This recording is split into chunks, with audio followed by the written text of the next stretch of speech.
ये धमाका दिल्ली में नहीं, हमारे दिल पर हुआ है। दिल्ली का दिल दहला देने वाली घटना है ये वो दिल्ली जहां हमारा लाल किला है, जहां पर तिरंगा फहराया जाता है।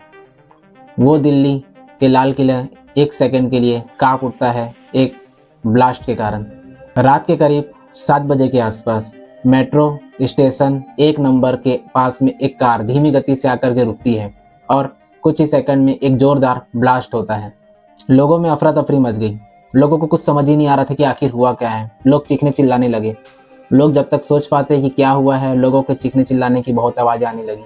आग की तेजी तेजी लपटें उठने लगी। सभी गाड़ियों में आग लग चुकी थी। लोग इधर उधर भागने लगे। किसी को कुछ समझ नहीं आ रहा था। कई लोग घायल हो गए और कई लोगों ने अपनी जान तक गंवा दी है। इन्वेस्टिगेशन से पता चलता है कि ये सब पहले से ही प्लान अटैक था और आपको ये जो दिखाई दे रहे हैं, कहा जा रहा है कि इन्होंने ही ये सब किया है। इस घटना में, इस हमले में ये सब शामिल थे। और आपको ये जो दिखाई दे रहा है, इसका नाम है उमर मोहम्मद। कहा जा रहा है कि इसी ने ही कार में ब्लास्ट किया था। कार यही चला रहा था। जो i20 कार बताई जा रही है, उसमें यही व्यक्ति शामिल था और उसी कार में विस्फोटक सामग्री रखी गई थी जिसमें उसने ब्लास्ट किया। आपको पता है, ये सभी डॉक्टर थे। सफ़ेद कपड़ों में काले काम करने वाले ये डॉक्टर के नाम पे कलंक है। इन्होंने पूरे डॉक्टर के प्रोफेशन का नाम खराब कर दिया। अब ऐसे लोग, सोचो, पढ़ लिख लेने के बाद भी वो ऐसे काम कर रहे हैं जिनका काम था लोगों की जान बचाना। तब लोगों की जान लेते वक्त भी इनकी रूह तक नहीं कांपी। इनके अंदर इंसानियत हो ही नहीं सकती है। आपको पता है, पुलवामा में बहुत कम मात्रा में 80 केजी RDX था, जिससे इतनी बड़ा धमाका हुआ था। इतने लोगों ने, जितने हमारे फौजियों ने जान गंवा दी थी। लेकिन यहाँ इनके पास इससे कई गुना ज़्यादा विस्फोटक सामग्री थी, जिसको अलग अलग हिस्सों से हमारी एजेंसियों ने बरामद किया है। वरना ये देश के अलग अलग कई हिस्सों में कितनी बड़ी मात्रा में विस्फोट करने वाले थे, सोचो ज़रा। मुझे सबसे ज़्यादा दुख कब हुआ पता है आपको? कि लोग कमेंट बॉक्स में हंस रहे थे। क्यों? क्योंकि लोग कमेंट बॉक्स में लिख रहे थे, अरे ये तो बिहार में इलेक्शन है इसलिए हुआ। अरे शर्म करो थोड़ा यार। भारत में इलेक्शन कब नहीं होता है? आज इस राज्य में, बिहार में, तो कल दूसरे राज्य में होगा। लेकिन जब भी इस तरह का हमला हमारे देश में होता है तो लोग इसे इलेक्शन का नाम दे देते हैं। और कुछ लोग क्या लिख रहे हैं पता है? देखो यहाँ पे सरकार किसकी है। अरे यार, तुम ये सोचो, सरकार किसी की भी हो, सरकार तो आती जाती रहेगी। लेकिन ये हमला, आतंकी हमला, चाहे कोई भी सरकार हो, किसी भी पार्टी की सरकार हो, कोई नहीं चाहेगा कि हमारे देश पे इस तरह आतंकवादी हमला हो और हमारे देश के लोगों की जान गंवाई। अरे मैं तो ये कहता हूँ यार कि आप कौन सी जाति के हो, कौन से धर्म के हो, आप किस पार्टी को सपोर्ट करते हो, ये मायने नहीं रखता।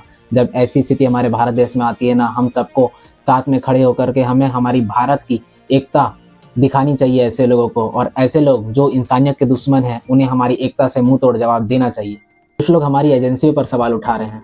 पहले ये बॉर्डर के उस पार से आते थे, अब वहाँ से इन्हें आने नहीं मिल रहा है। वहाँ से कुछ RDX से विस्फोटक सामग्री लाने नहीं मिल रही है, तो अब ये हमारे यहीं से निकल रहे हैं। ये पाकिस्तान के सपोर्ट से हो रहा है सारी चीज़ें। लेकिन ये हमें समझने की ज़रूरत है कि हमें हमारी एजेंसियों पर कभी शक नहीं करना है। हमारे देश की एजेंसी ही है जिसने पिछले 1 महीने में इस प्रकार के कई हमलों को नाकाम किया है। ये अलग अलग स्थानों से विस्फोटक सामग्री और टाइमर को बरामद किया है। अगर ये नहीं करते ना, तो जो ये हमला आज यहाँ देखने मिला है दिल्ली में, ये देश के अलग अलग राज्यों में कई जगहों पर, 20 से अलग स्थानों पर ये इस प्रकार के हमला करने की तैयारी में थे। सोचो जरा। ये कोई RDX नहीं था, ये अमोनियम नाइट्रेट था जो बरामद किया गया। इसमें और भी कुछ विस्फोटक सामग्री मिलाकर ये इसे और भी घातक बना देते थे। अब ये RDX ला नहीं पा रहे हैं बॉर्डर के उस पार से, तो ये इस तरीके का तरीका अपना रहे हैं हमें नुकसान पहुंचाने के लिए। हमारे देश की सेना, हमारे देश की एजेंसियां 100 में से 99 इस प्रकार के हमले को नाकाम कर देते हैं, लेकिन वो सिर्फ एक हमला करके सफल हो जाते हैं। मैं तो अपनी देश की एजेंसी को सैल्यूट करता हूँ, साथ में सेना को सैल्यूट करता हूँ, साथ में उन लोगों को भी सैल्यूट करता हूँ जो उस जगह पर वहाँ उपस्थित थे और घायलों को बचाया, उनको उठाया, उनको सही जगह में, सेफ जगह में पहुँचाया और उनको सही जगह में ले जा करके उनका इलाज कराया। उन्होंने इंसानियत दिखाई और यही हमारा भारत है। ऐसे लोगों से हमें हमारी एकता से ही लड़ना होगा और ऐसे लोगों को हमें मुंह तोड़ जवाब देना होगा। और साथ में हमें हमारी सेना और एजेंसियों के साथ कदम से कदम मिलाकर खड़ा होना होगा। मैं आपसे सिर्फ एक बात कहता हूँ कि आप सब चीज़ में राजनीति कर लेना, लेकिन इस चीज़ में राजनीति मत करना। ये मुद्दा हमारे देश का मुद्दा है। सोचो, जो व्यक्ति अपनी माँ को बोल रहा होगा कि माँ मैं बस 10 मिनट में घर पहुँचने वाला हूँ, और उस हमले में उसने अपनी जान गंवा दी हो, उस माँ पर क्या बीती होगी। सोचो, उस हमले में किसी का बेटा होगा, किसी का पति होगा, किसी का भाई होगा, उनको पूरी तरीके से उनका शव तक बरामद नहीं हुआ। सोच के देखो उन पर क्या बीती होगी। जिनके घर आने का इंतजार उनके घर वाले कर रहे थे, सोचो जब उन्हें यह खबर मिली होगी और उन्होंने देखा होगा कि वो इस हालत में मिले हैं, तो उन पर क्या बीती होगी। और दोस्तों, बस आपसे मैं इतना ही कहूँगा कि यही समय है कि हमें उन परिवार वालों के साथ खड़े होने का, अपने देश के साथ खड़े होने का, यही सही समय है। और हमारी भारत की एकता दिखाने का हम सबको साथ में आना होगा। दोस्तों, मैं आपसे बस इतना कहूँगा कि यह एक कठिन समय है जिसमें हमें उन परिवार वालों के साथ खड़ा होना है, अपने देश के साथ खड़ा होना है। और हम भारत के नागरिक हैं। हमें भारत के नागरिक होने के नाते हमें अपने भारत की एकता को दिखाना है कि जब भी इस प्रकार के हमले होते हैं, हमारी एकता को टूटने नहीं देना है। कुछ लोग चाहते हैं कि हमारी एकता टूट जाए, लेकिन हमें हमारी एकता को बनाए रखना है।